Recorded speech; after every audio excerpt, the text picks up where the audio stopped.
What is up, you guys? It is me, Cham, and welcome back to my channel. I missed you. Did you miss me? A week was way too long. That's why you should follow me on Twitter and Instagram, and you can always keep up with my nonsense, and it's gonna be great. So remember to check out the description. It has everywhere you can contact me. I do have a Discord if you're interested in joining. It'd be great. I'd love to have you there. And yeah, before we get started, I also want to let you know that I do podcasts on Twitch, twitch.tv/zombiecham. You should join me. I'm saving for PC. Any donations are appreciated. We gonna get there one day. We can up our gaming one day. But yeah, guys, I thought it's been a while since we did like a little spooky time on this channel. So I thought we would do that. You know, it's the day before Christmas. We can get a little spooky, like, you know? I don't know. The noises I make are weird. Yeah, so I thought we could do that. If you guys haven't done Christmas shopping, or like you guys wait last minute like me, oh my god, it was a struggle. I legit almost died. I have social anxiety, and like, oof, I went, and I'm stupid. I went Monday. I almost fucking passed out. I swear to God. Like, this was the first time I was so, like, overwhelmed, like, by it that I couldn't, like, run away. Like, go to the car. Because I was going to go to the car, but I completely froze. And I had to wait and then go. Like, it was a mess, guys. I almost died. But we out here. We living, kind of. We thriving, kind of. Surviving, I guess. You know? Yeah, I don't know what this is turning to. I'm gonna do a spooky time. Y'all gonna sit back, relax, grab a little snacky snack. And yeah, guys, I don't know. Let's get started. So the title of this story I'm gonna read. I'm just gonna jump in. Blah. Okay. The title of this story is I Drowned When I Was 5. You drowned when you were 5. That's what my cousin Daphne would always say, flicking water droplets into my face, making me recoil to avoid getting hit in the eye. Every time the family met up for Christmas, Daphne would always tell me this, making me go searching for Mom and Dad in tears, asking if it was true. They would exchange glances before telling me, no, Daphne's just teasing you. My uncle, Daphne's dad, would then scold her for telling me lies. But sometimes I wonder if she spoke the truth. I would explain why I didn't like swimming, baths, and going to oceans. Instead, I took showers, didn't go swimming, and avoided the ocean at all costs.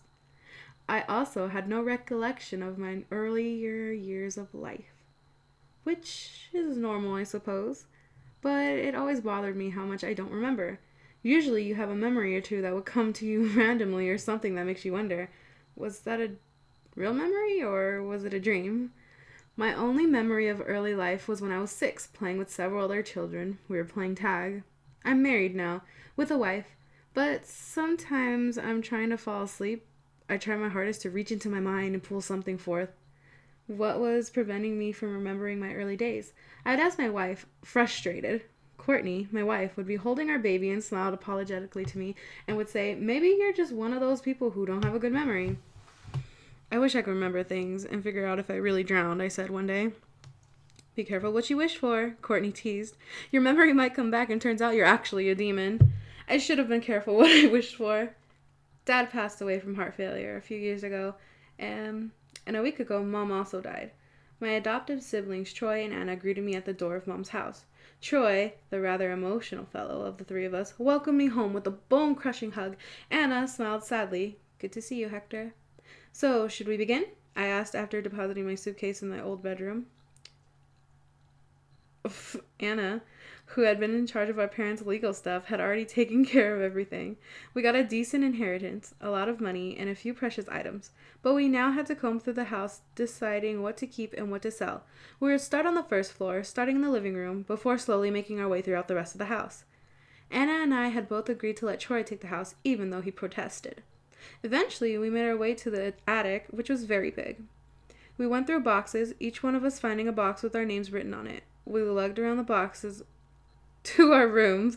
I opened mine eagerly. Inside was a photo album, toys, and clothing from when I was a baby, and underneath everything was an old diary. Opening it to the first page, I noticed Mom's name written on it. At first, I was hesitant to read it. This had been Mom's diary, but curiosity ate away at me. The first entry was the day after Mom married Dad. A year later, I was born. That's when it dawned on me. My heart began beating faster. This diary was probably the key in learning what happened to me, and if Daphne had been telling the truth after all. I flipped through the diary, pausing to read every entry that had my name in it. Everything seemed normal. Every entry, what I was doing, what I ate, and so forth. Then I found the entries about the time I was 5. There was an entry in August. The worst thing happened. I write this with a shaking hand. Richard and I took Hector to the pond at Mother's house. Hector knew how to swim, but I turned my back on him to pull out his floaties. When I turned back around, I realized that Hector was gone. That's when I noticed the bubbles in the pond, and with a scream, I ran to the pond's edge. I saw Hector sinking slowly into the depths. Without thinking, I threw myself into the water. I managed to reach Hector and grab him by the stomach. The pond was so deep, deeper than any pond I knew. That's when I noticed the pale hands clinging to Hector. Praying, I ripped Hector out of the grips of the hands and swam to the surface. While Father tried to resuscitate Hector, I tried explaining what I saw.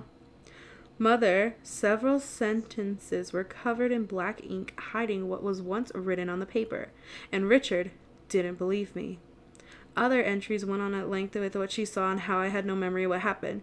She was adamant on what she saw. She was so sure it really happened, but that's not the most alarming thing. Whenever Mom drew a bath for me and I was in the bathroom with her, she could see long, slender, pale hands visible in the water.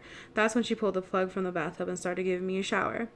That's when the diary stopped. Shocked, I closed the diary. What was true, or did Mom imagine the whole thing? I went downstairs but merely told Anna and Troy about the photo album, toys, and clothing, but nothing about the diary and what happened to me. The question on whether I drowned or not was answered, but more questions rose. I needed answers to those questions, and I wanted them now. I knew where my grandmother's old house was, and telling Anna and Troy where I was going, I was on my way.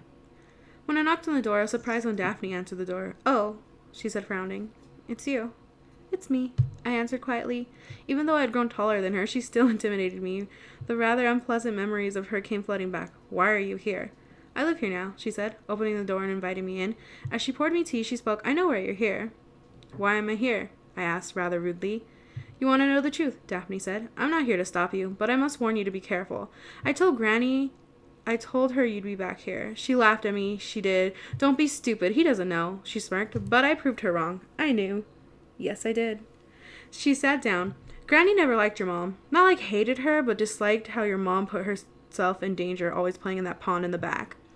According to Granny, your mom doesn't remember a thing. Apparently, your mom, as a little girl, went to the pond and said out loud, 'When I'm married, I want a boy.'" Daphne waggled her finger at me. "I'm just repeating what Granny told me, and what Granny told me was from what your mom said to her. Anyways, according to her, a woman emerged from the pond water. A beautiful woman with pale, smooth skin, pale eyes, and long blonde hair that was so pale it looked translucent. She told your mom, 'You shall have a boy, babe, but if he comes here, I shall take him back with me.' Granny was not happy when your mom said that." "Did Grandma know about the woman?" I asked, curiosity getting to me. Daphne clicked her tongue. "The lady of the pond lived many years ago, before Great-Granny. She was accused of witchcraft and was drowned in that pond. Granny suspects she might have been a child of fairies, but who knows? Granny was beyond livid when you drowned." "But I lived," I said with a frown. "Didn't I?" "Did you drown, or did you live?" Daphne asked, frowning as she picked up her cup of tea. "That is the question. Did you drown and lived, or did you drown and die? The only one who knows is the lady of the pond, and she hasn't said a peep since. Trust me, I went to the pond many times and spoke to the water." "You're a good storyteller," I said, knowing the flattery was the best way to get Daphne to confess she was lying. "It was not me who told the story," Daphne said, scowling deeply. "I'm just retelling the story." Now it was my turn to scowl. When did she start speaking like this? The change in character irked me. I was used to her being so different. I wouldn't say she matured, but rather become more aware in a sense. Aware of things beyond my understanding. She eventually shooed me out of the house, but not before directing me to the pond on the edge of the property. "Lady of the pond might come out if you approach. Just don't go into the water or touch her. She'll probably drown you. Keep a good distance, like out of reach." I made my way to the pond, glancing back at the house to see Daphne hovering on the porch, staring.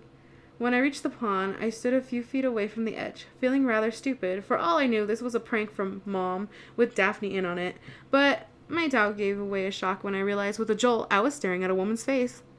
She was just like how Daphne described her, only I noticed she was naked. At least her torso was. I couldn't see her legs as they seemed invisible. You're back. The woman spoke softly with her voice as clear as water. What? I missed you. I missed you so much. Sadness pulled into her pale eyes, almost a white-yellow color. You were in my arms when that woman ripped you out. Why did she take you back when she didn't want you? But she did want me, I blurted out, leaping to my mom's defense. Confusion was on her face. But if she wanted you, why did she bring you back and let you go in the water? She blinked, looking like a puppy had been kicked. I noticed her hands twitch nervously. Her hands were constantly moving underwater.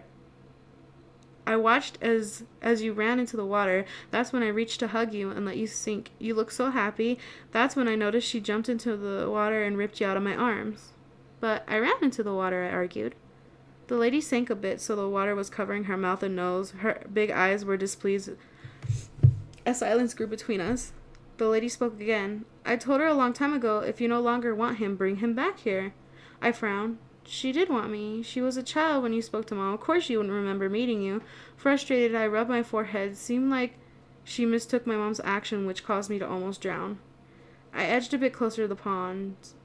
Who were you? I asked. Why are you here? I once lived on the edge of town, just yonder, the lady said.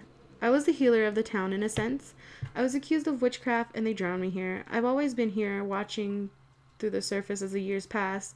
She peered at me, floating closer to me. Maybe I was a witch since I granted you to your mother. Interested, I crouched down, wanting to hear more. The curiosity was killing me, but it was my eagerness to learn more that nearly killed me. Quick as a snake, the lady grabbed my ankle with a sharp jerk, dragged me under the water. I barely had time to take a breath of air before my whole body was submerged in the cold water. Thrashing about in the water, I tried kicking at the lady, but even with my eyes open, I couldn't see anything. Everything was dark and murky, reminding me eerily of water where you can't see predators lurking about. That's when I looked down. The lady's face became visible, including her legs, which to my horror, I realized were sewn together. That's how they drowned her, a faint voice said in my mind as I struggled. They stitched her legs together. My lungs were burning for air, and I was beginning to accept that I was going to die. But it seemed like Daphne had other plans. An arm looped under my armpit, and into my view came Daphne's hand, which contacted the lady's face harshly, slamming her nails into the lady's eyes, and through the water, I could hear a scream of agony. The hand released my ankle, freeing me. With a jerk, Daphne began swimming up with me, but I think I must have blacked out, because the next thing I know, Daphne was doing CPR. When she saw I was alive, she called an ambulance and got me to the town's hospital. She explained to the doctor I must have slipped into the pond and got knocked out. When the doctor looked at me questioningly, I grinned sheepishly and said, yeah, that's what happened. I couldn't tell the truth. We would seem crazy. The doctor wanted me to stay at the hospital overnight. I had no issues with that. After calling Courtney and getting yelled at, I sat in the hospital bed awkwardly, staring at Daphne, who sat back in the chair frowning at me. What's your issue? I finally asked, unable to handle the awkwardness. I told you not to go near the water or touch her, Daphne said, her voice low. And yet, what do? Get within reaching distance. You're lucky I was watching, else you would have been dead. She clicked her tongue at me, disapproving in her eyes. In a turn of irony, after the second drowning, I actually felt comfortable taking a bath, and even when in swimming pools. However, I think I'm still avoiding large bodies of water. And that was a story of I drowned when I was 5. Yeah, guys, I don't know, man. That was a trip. When I read that, I was like, But as you can see, it's a little Christmassy theme. I really wanted some Christmas horror stories for you guys. But it was kind of tough to find them. But I hope you did enjoy this one. I mean, I know Christmas was mentioned for like a second. But it leaves you thinking, what the fuck? But yeah, I wouldn't go near bodies of water, guys. Like big bodies of water. Sharks. Drowning. I heard drowning was one of the most terrible ways to go. Is the most terrible ways to go. Yeah. Scary. I don't know. But yeah, guys, I hope you enjoyed that story. Thanks for joining in. And remember to follow me on my social medias. They're in the description. And I feel like I'm missing something. Let's take a moment to sit here and just relax and think of what I was going to say. Nope, I don't know. It's gone. It's gone now, guys.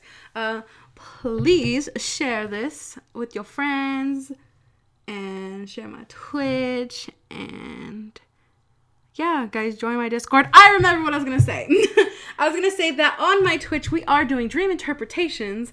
And yeah, all you got to do is email us your dream in detail. Like, it's important with details.